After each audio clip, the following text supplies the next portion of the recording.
하나님의 사랑이 여러분을 더 강건하게 또 온전하게 하실 줄로 저는 믿습니다. 오늘 8절에 이렇게 나와요.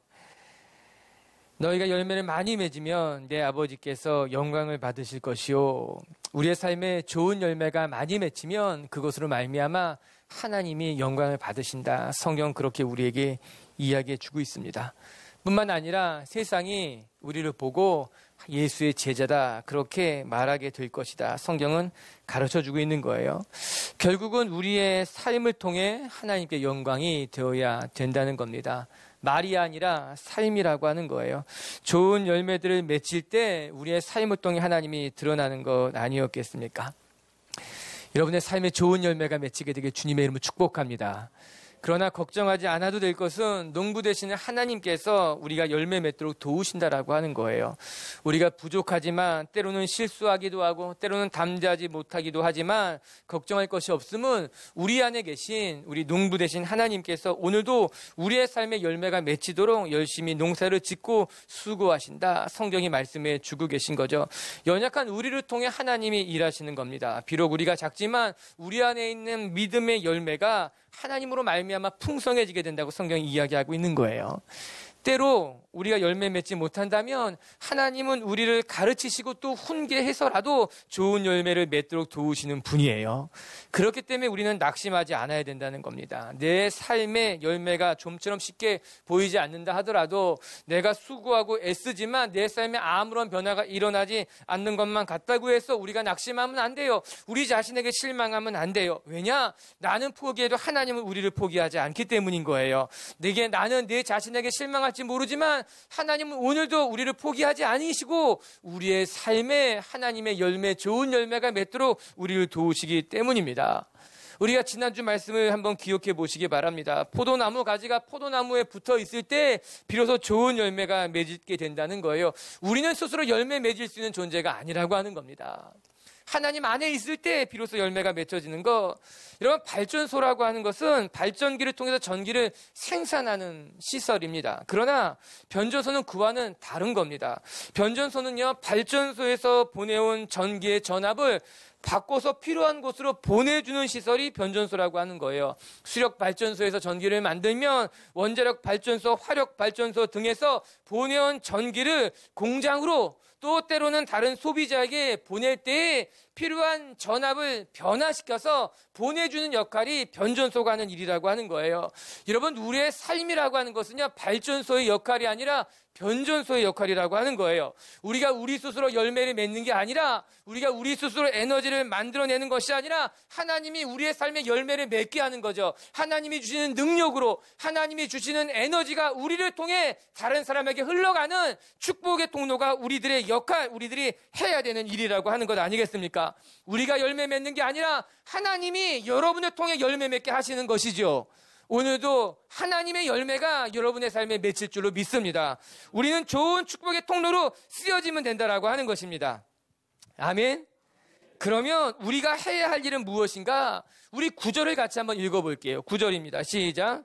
아버지께서 나를 사랑하신 것 같이 나도 너희를 사랑하였으니 나의 사랑 안에 거하라. 오늘 우리가 해야 될 것은 열매를 맺으라고 몸부림치기보다는 하나님 안에 거하기 위해서 애쓰면 된다라고 하는 거예요. 내가 내 힘으로, 내가 내 수고로 열매를 맺으려고 애쓰는 것이 아니라 내가 하나님 안에 거하면, 하나님 사랑 안에 거하면 자연스럽게 열매를 맺기에 우리가 해야 할 일은 하나님 안에 거하는 거예요. 우리는 말씀을 붙드는 거예요. 특별히 오늘 뭐라고 나옵니까? 내가 너희를 사랑하노니. 이것이 전제입니다. 즉 예수님이 우리를 사랑하기 때문에 우리는 하나님 안에 거할 곳이 많다라고 하는 거예요.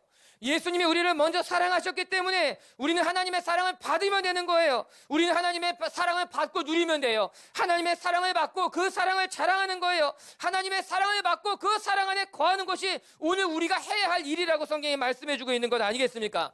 사랑하는 성도 여러분, 하나님의 사랑을 누리세요. 하나님의 사랑을 자랑하세요. 하나님 사랑 안에 거하세요. 그것이 우리가 해야 될 유일한 일이라고 성경이 가르쳐주고 있는 것 아닙니까? 하나님 사랑 안에 거하면 우리가 충만해지는 거예요. 하나님의 사랑 때문에 기쁘고 하나님의 사랑 때문에 감당할 수 있게 되는 건 아니겠습니까? 아멘. 오늘도 하나님의 사랑이 우리를 승리하게 할 줄로 믿습니다. 그러면 우리 질문하는 거예요. 하나님, 어떻게 우리가 그럼 하나님의 사랑 가운데 거할 수 있습니까? 하나님의 사랑 가운데 거하면 열매를 맺을 수 있다고 하셨는데 우리가 어떻게 하면 하나님의 사랑 가운데 거할 수 있겠습니까? 오늘 말씀이 그것을 이야기합니다. 우리 10절과 11절을 이제 같이 한번 읽어봅니다. 시작. 아버지의 계명을 지켜 그의 사랑 안에 거한 것 같이 너희도 내 계명을 지키면 내 사랑 안에 거하리라. 내가 이것을 너희의 이름은 내 기쁨이 너희 안에 있어 너희 기쁨을 충만하게 하려 함이라. 아멘. 예수님께서 하나님 아버지의 계명을 지켜 하나님의 사랑 안에 거하는 것 같이 우리가 예수님의 계명을 지키면 예수님의 사랑 안에 머물게 된다. 예수님이 말씀해 주고 계신 거예요. 그리고 이 비밀을 너희에게 가르쳐 주는 것은 너희 안에 기쁨이 충만하게 하기 위함이다 말씀하고 있는 것 아니겠습니까? 즉 하나님께서 예수님께서 하나님 안에 거할 때 그 기쁨이 얼마나 충만한 것인지 우리들이 동일하게 누릴 수 있게 되기를 원해서 제자들에게 귀뜸해 주고 계신 거예요. 오늘의 말씀 분위기는 굉장히 따뜻하고 부드럽습니다. 예수님께서 십자가를 지시기 전에 내가 십자가를 져야 할 것이다. 너희들도 각자 자기 십자가를 지고 나를 따라와야 된다. 이 말씀을 하실 때는 비장했습니다. 그리고 제자들에게 결단을 요구했던 분위기인데 그와는 다르게 오늘 이 15장의 말씀은 굉장히 부드럽고 굉장히 따뜻합니다. 예수님께서 천국의 비밀을, 하늘의 비밀을 제자들에게 하나씩 하나씩 가르쳐주고 계신 장면이라고 하는 거예요. 얘들아, 내가 천국의 비밀, 엄청난 비밀을 너희들에게 알려줄게. 세상 사람들은 모르는 거야. 세상 사람들은 누릴 수 없는 이 비밀을 내가 너희들에게 알려주고 싶어. 어떻게 하면 우리의 삶이 하나님 안에 기쁨을 회복할 수 있는지, 어떻게 하면 우리가 충만해질 수 있는지 오늘 예수님이 제자들에게 그 기쁨을 소개해주고 설명해주고 있는 것 아니겠습니까? 사랑하는 빛의 교회 성도 여러분, 하나님의 말씀이 우리에게 들려오면 우리가 행복해지게 되는 거예요. 우리가 이 땅에 살고 있지만 하늘의 비밀을 깨닫게 되면 우리의 믿음이 용기를 얻게 되고 우리의 믿음이 하나님의 사명을 감당할 수 있게 되는 거예요. 하나님이 주신 기쁨이 우리 가운데 충만해질 때 우리는 더 기쁜 헌신의 자리로 나아갈 수 있게 되는 거예요. 어떻게 우리의 믿음의 선배들은 그렇게 순교자의 길을 걸어갈 수 있었을까? 가난하면서도 부유하게 살았잖아요. 사방으로 우겨쌈을 당해도 낙심하지 아니했잖아요. 거꾸로 뜨림을 당해도 당당하게 살아갈 수 있었던 그 믿음의 선배들의 삶은 도대체 무엇 때문이었을까? 오늘 말씀을 보니 나와 있어요. 그것은 그들 속에 하나님이 주시는 기쁨이 있었던 거예요. 세상에서 경험할 수 있는 기쁨이 아니라 하나님이 주시는 기쁨이 있었기 때문에 그들의 마음이 평안했던 겁니다. 담대했던 겁니다. 사명의 길을 감당할 수 있었던 거예요. 비록 가난했을지 모르지만 그들의 삶이 부유케 하는 삶이 된 거예요. 사방으로 우겨쌈을 당했지만 낙심하지 않게 된 거예요. 거꾸로 뜨림을 당해도 그 자리에서 당당하게 살아가는 믿음의 자녀들, 믿음의 선배들이었다고 하는 겁니다. 여러분 11절을 자세히 보시기 바랍니다. 내 기쁨이 너희에게 있기를 원한다는 거예요. 예수님이 누리는 그 기쁨을 제자들이 누리기를 원했다라고 하는 겁니다. 세상이 주는 기쁨이 아니에요. 성공해서 얻어지는 세상의 명예가 아니에요. 힘을 가졌기 때문에 누리게는 그런 기쁨이 아니라 예수님이 누리고 계신 예수님 안에 있는 하늘의 기쁨이 제자들에게도 누려지게 되기를 원한다라고 하는 거죠.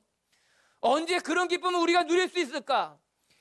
예수님이 하나님의 계명을 지켜 하나님 사랑 안에 거하는 것 같이 우리도 예수님의 계명을 지키면 하나님 안에 거하게 되고 하나님이 주시는 기쁨이 우리 안에 충만해지게 된다라고 하는 겁니다. 그럼 우리가 물어볼 수 있는 거예요. 그럼 그 예수님의 계명이 무엇이냐? 예수님의 말씀은 굉장히 논리정연합니다. 우리가 열매를 맺어야지 하나님의 영광이 된다라고 하는 겁니다. 그러면 우리가 어떻게 열매를 맺을 수 있느냐? 하나님 안에 거해야지만 열매를 맺을 수 있다는 거예요. 그럼 하나님 안에 거하는 것은 무엇이냐? 계명을 지켜야지 하나님 안에 거할 수 있다는 겁니다.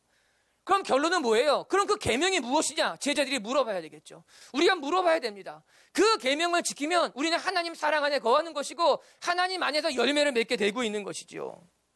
12절 같이 한번 읽을까요? 시작. 내 계명은 곧 내가 너희를 사랑한 것 같이 너희도 서로 사랑하라 하는 이것이니라. 예수님의 말씀은 여기까지 이어지고 있는 거예요.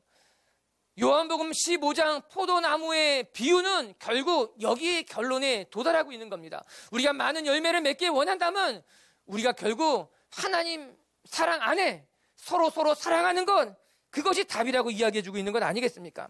너무나 분명하고 명쾌해서 감히 토를 달 수 없어요. 변명할 수 없는 거예요.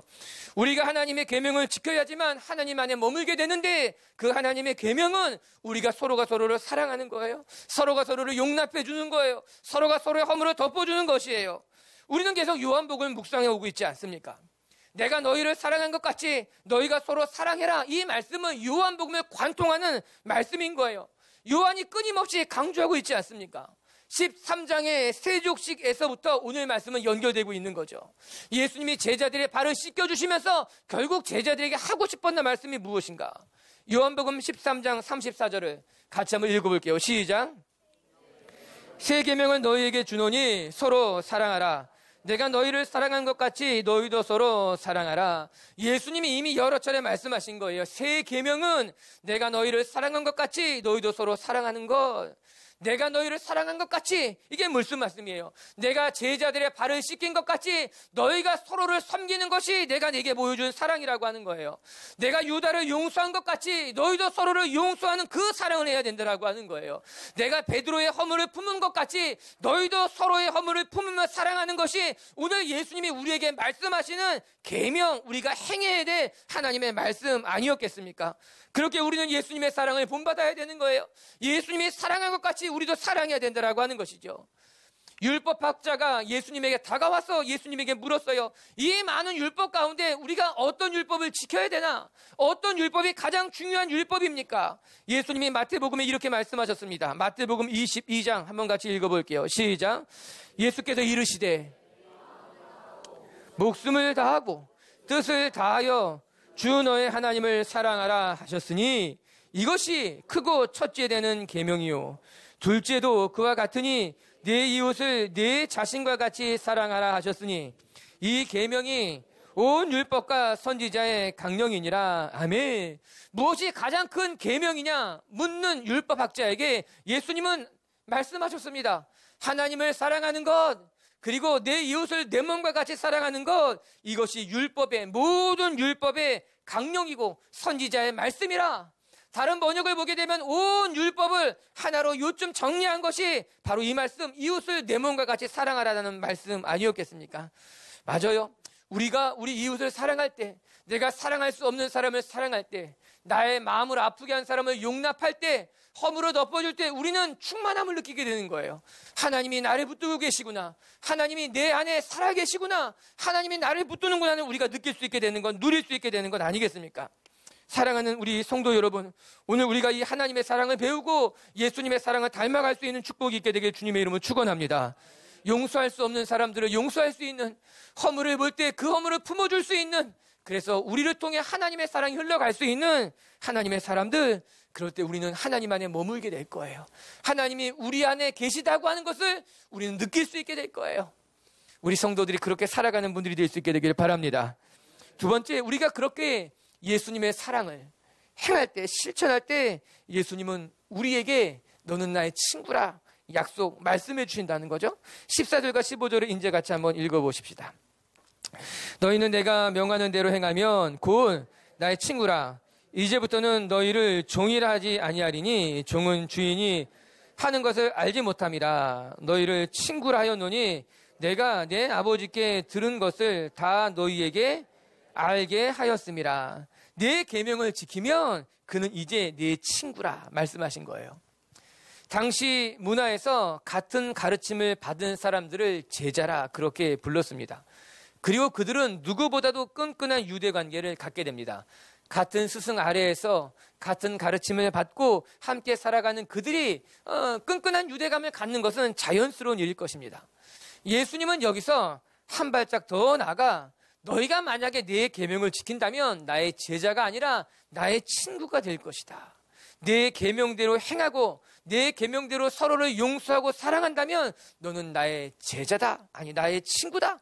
주님이 말씀하신 거예요. 여러분, 이 호칭이 발전하고 있는 겁니다. 제자에서 친구로, 아니 구약을 살펴보게 되면요, 구약에서는 하나님의 백성이라고 이야기합니다.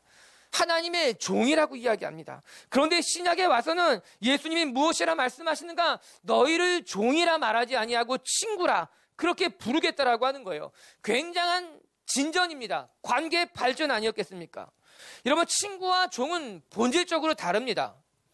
가장 큰 차이가 무엇일까? 여러분, 종은요, 주인이 시키는 일을 하면 그만입니다. 그 일을 왜 해야 되는지, 왜 그 일이 무엇이 중요한 것인지 여러분 물을 필요가 없습니다. 충성스러운 종일수록 그냥 시키는 일에 최선을 다할 뿐이라는 거예요. 그러나 친구는 종과도 다릅니다. 친구는 마음을 나누는 사이라고 하는 거예요. 서로의 마음을 헤아리게 된다라고 하는 거예요. 친구는 시키는 것만 하는 존재가 아니라 그의 마음을 들여다보고 그의 마음을 살필 줄 알며 때로는 친구를 위해 손해를 보기도 하고 더 나아가서 친구를 위해 목숨을 내놓기도 하는 것, 그것이 오늘 예수님이 말씀하신 내가 너의 친구됨이라 그 말씀 아닙니까? 여러분, 예수님이 제자들에게 뭐라고 말합니까? 나는 너희를 위해 목숨을 내놓으니 나는 너희의 친구고 너는 나의 친구가 되었다고 이야기한 것 아닙니까? 그게 13절의 말씀인 거예요. 내가 너희를 위해 내 목숨을 다 내놓느니 나는 너를 사랑하는 친구고 너는 나의 친구가 되었기 때문이라고 이야기합니다. 예수님이 제자들에게 모든 것을 나누셨어요. 3년의 공생의 시간을 들여다보면 쉽게 알 수 있습니다. 예수님은 단지 제자들과 함께 사역만 한 것이 아닙니다. 기적을 행하고 병자를 낫게 하고 귀신을 쫓아내는 사역만 행했던 것이 아니라 예수님은 제자들과 함께 먹고 제자들과 함께 빈들에서 잠을 자셨어요. 제자들을 따로 떼어 모으셔서 그들이 깨닫지 못했던 비유들을 가르쳐 주시기도 하셨어요. 때로는 제자를 따끔하게 꾸짖기도 했고 때로는 제자들의 발을 씻겨주기도 했고 때로는 그 제자들을 품기도 했던 것, 때로는 제자들을 위해서 눈물을 흘렸던 것이 예수님 아니었겠습니까? 예수님은 3년 동안 제자들과 늘 함께 머물면서 제자들의 친구가 되신 거예요. 제자들을 사랑했어요. 제자들과 함께 인격을 나누었다라고 하는 겁니다. 자녀가 크니까 무슨 기도를 하게 되는가? 친구를 위한 기도를 안 할 수가 없습니다. 아이가 태어났을 때는요, 건강을 위해서 기도하고 잘 먹고 아프지 않으면 그게 전부였어요. 너무너무 좋았어요. 그러나 아이가 유치원에만 들어가도요, 좋은 친구 만나게 해달라고 기도하게 됩니다. 초등학교에 가고 중학교에 가게 되면 친구가 너무너무 중요한 거예요. 나와 함께하는 시간보다 친구와 함께하는 시간이 더 많은 거예요. 나와 대화를 나누는 것보다 친구와 대화를 나누는 시간이 더 많기 때문에 만남의 축복을 위해서 기도를 안 할 수가 없다라고 하는 겁니다. 그런데 오늘 주님이 뭐라고 말씀하시는가? 내가 너희의 친구가 되어서 너희의 소리에 귀를 기울이고 너희의 마음을 헤아리고 너와 함께 하겠다고 이야기한 건 아닙니까? 너희가 나에게 그런 친구가 된다라고 하는 거예요. 우리의 믿음이 깊어지기 위해서 반드시 필요한 것이 있는데 그것이 무엇인가 하면 친밀감입니다. 단지 하나님이 나의 기도를 들으시는 분, 우리의 삶의 창조주, 내 삶의 주인 이렇게 여기는 것뿐만이 아니라 하나님과 인격적인 관계가 맺어져야 되는 거예요. 하나님과 관계가 가까워지는 이 친밀감이 필요하다라고 하는 겁니다. 여러분, 사람이 신앙을 갖게 되면요, 신앙에 두 가지 축이 세워지게 되는데 첫 번째는 하나님에 대한 경외감이고 또 하나는 친밀함인 거예요. 경외함이라고 하는 것은요, 하나님을 두려워하는 마음입니다. 이 땅의 창조주, 주관자요, 나를 만드신 분으로서 하나님에 대한 경외감을 갖게 되는 거예요.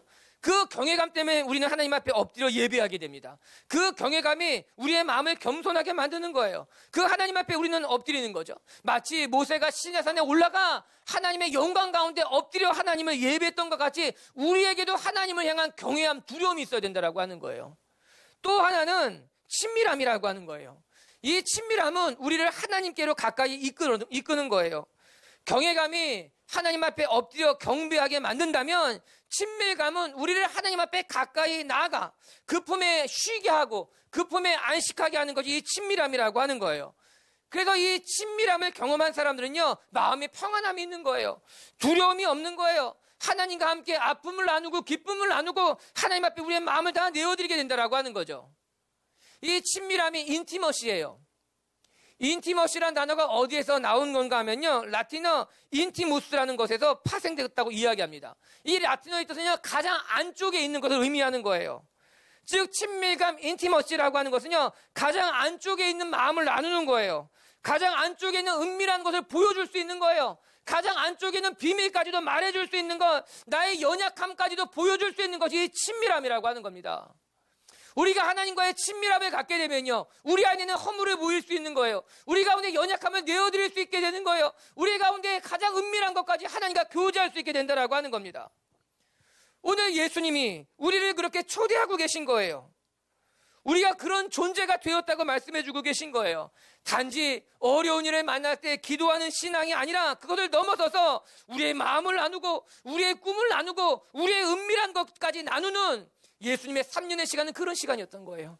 제자들과 함께 꿈을 나눈 거예요. 제자들과 함께 마음을 나눈 거예요. 제자들과 함께 먹고 마시고 주무시면서 자신의 모든 것들을 제자들에게 보여주었다라고 하는 거죠. 친밀함이라고 하는 겁니다. 그리고 오늘 성경이 우리에게 말씀해주고 있는 건 우리 안에 이 하나님과의 친밀함이 회복되길 원한다라고 하는 겁니다. 사랑하는 미치교회 성도 여러분, 우리가 하나님 안에 우리의 내밀한 것까지, 우리 안에 은밀한 것까지 다 보여드리고 하나님과 날마다 깊이 있게 교제할 수 있는 친밀감이 회복되고 형성되는 하나님의 자녀들, 하나님의 시간이 되길 주님의 이름으로 축복합니다. 아브라함이 하나님과 그런 영적인 관계를 가진 거예요. 야고보 기자는 이렇게 설명해주고 있습니다. 우리 야고보서 2장 23절을 같이 한번 읽어볼게요. 시작. 이것을 의로 여기셨다는 말씀이 그는 하나님의 벗이라 칭함을 받았나니 정말 멋지지 않습니까? 아브라함을 가리켜서 하나님이 무엇이라 말씀했는가? 너는 나의 벗이라고 하는 거예요. 이 벗이라는 번역이 너무 마음에 드는 거예요. 이게 우리나라 말이죠. 너는 나의 벗이다. 나의 친구라. 라는 표현보다 너는 나의 벗이다. 너는 나의 친구, 너는 나의 동역자, 너는 내가 마음을 함께 나눌 수 있는 너의 나는 벗이라고 이야기하고 있는 거예요. 맞아요. 아브라함에게 하나님은 모든 것을 보이셨어요. 하나님의 행할 일도, 하나님의 비전도, 하나님의 심판도 아브라함에게 보이시면서 하나님은 아브라함과 동행했다라고 하는 거예요. 하나님이 아브라함과 함께했다라고 하는 거예요. 그리고 오늘 예수님이 우리를 초대하고 계신 거죠. 아브라함이 하나님의 벗인 것 같이 너희는 나의 벗이요 나는 너의 벗이니 우리가 함께 이 하나님의 사랑 가운데 거하자고 말씀하고 있는 것 아니겠습니까? 할렐루야. 우리 미치교회 성도들에게 이런 친밀함이 있어서 날마다 하나님과 깊이 있게 교제하고 마음을 나누고 우리의 부족한 것을 보여드리는 것으로 말미암아 우리가 더 하나님 앞에 깊어지는 하나님의 자녀들이 되기를 주님의 이름으로 축복합니다. 또 한 가지 우리가 살펴볼 것이 있어요. 그 16절 말씀 한번 이제 봅니다. 시작. 너희가 나를 택한 것이 아니요 이는 너희로 가서 열매를 맺게 하고 또 너희 열매가 항상 있게 하여 내 이름으로 아버지께 무엇을 구하든지 다 받게 하려 함이라. 어떻게 하면 우리가 하나님의 사랑 가운데 거할 수 있습니까? 첫 번째는 우리가 예수님의 계명을 지키면 하나님의 사랑 가운데 거하게 된다는 거예요. 그 예수님의 사랑은 서로 사랑하라는 것.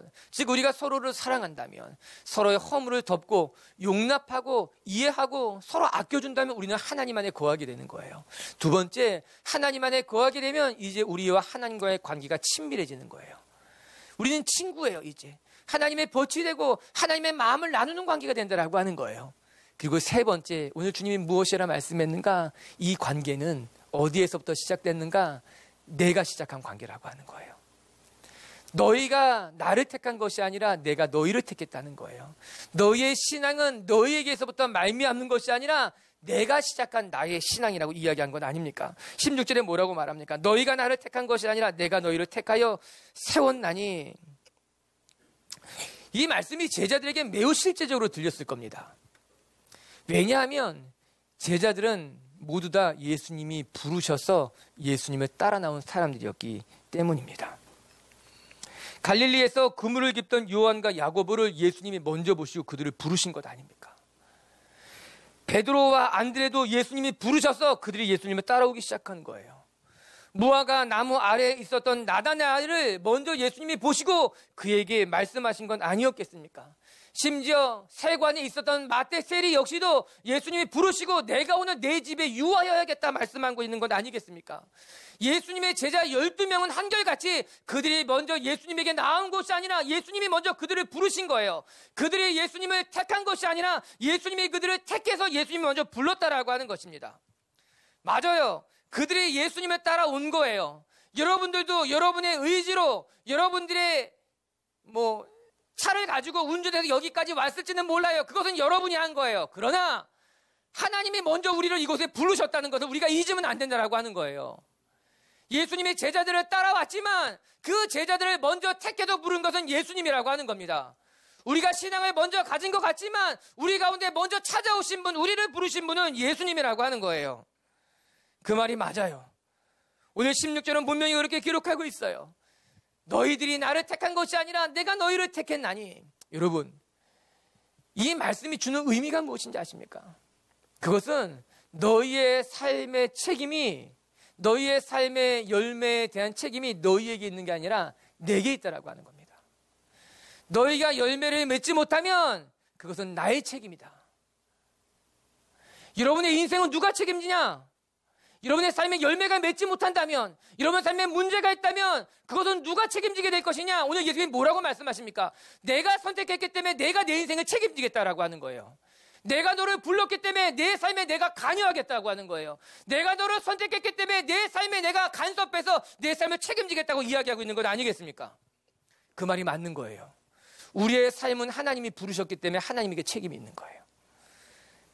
우리의 삶의 열매는 내가 맺는 것이 아니라 하나님이 나를 통해 맺어가게 되는 거예요.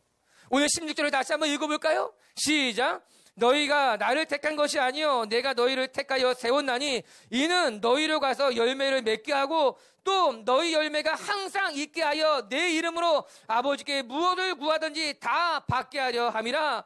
너희로 열매를 맺게 하기 위해서 내가 너희를 택했다라고 하는 겁니다.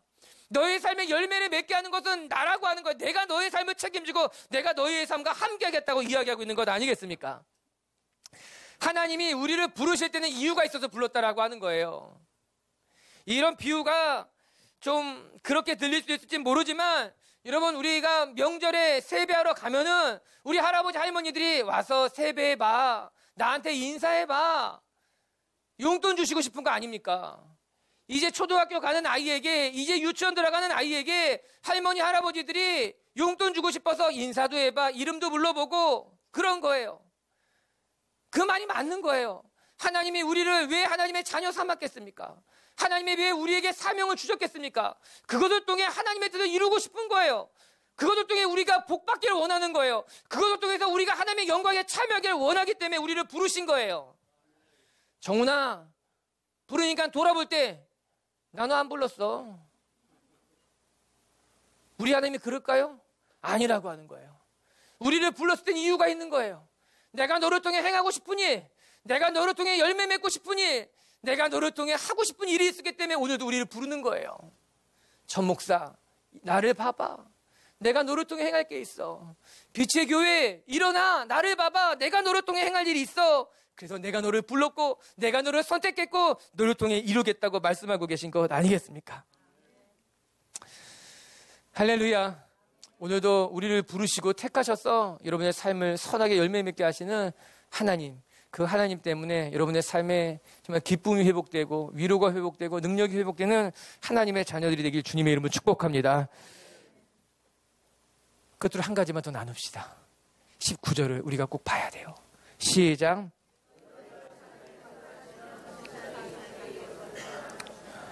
너희는 세상에 속한 자가 아니요 도리어 내가 너희를 세상에서 택하였기 때문에 세상이 너희를 미워하느니라. 우리가 네 번째인데 우리가 이 말씀을 지나치면 안 돼서 이 말씀을 꼭 봐야 되는 거예요. 이게 무슨 말인가 하면 우리가 하나님 안에 거하면 열매를 맺게 된다는 거예요.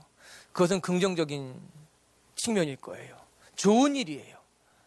그런데 또 한 가지 단점이라고 표현할 수도 있고 부정적인 면이라고 표현할 수 있는 것, 우리가 하나님 안에 거하게 되면 세상이 너희를 미워하게 될 거라는 거예요. 우리는 자꾸 좋은 점만 보는 거예요.